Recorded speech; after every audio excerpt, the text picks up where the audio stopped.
నాకు ఒక ఫ్రెండ్ ఉండేవాళ్ళు, ఒక మ్యాథ్స్ టీచర్.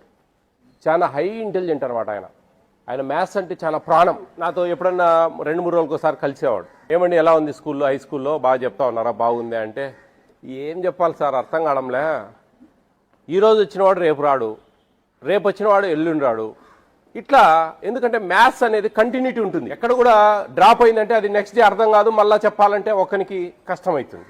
అతనికి ఎంత చెప్పాలని ఇంట్రెస్ట్ ఉన్నా చెప్పించుకునే ఇంట్రెస్ట్ పిల్లలకు లేకపోవడం వల్ల ఆయన కొంచెం నిరుత్సాహపడేవాడు బాగా. అర్థమవుతా ఉందా? కాబట్టి రెగ్యులర్గా స్కూల్కి రావాలా, మీ పని ఇదే, మంచిగా చదువుకోవడమే. మీ భవిష్యత్తు మీ చేతుల్లో ఉంది. బాగుపరచుకోవాలంటే బాగుపరచుకోవచ్చు, లేదు పనులకు పోవాలా, ఇంకా 10th ఫెయిల్ అయ్యంటే అట్లా పోతూ ఉండొచ్చు. బాగుపరచుకోవాలనేదే మీ లైఫ్.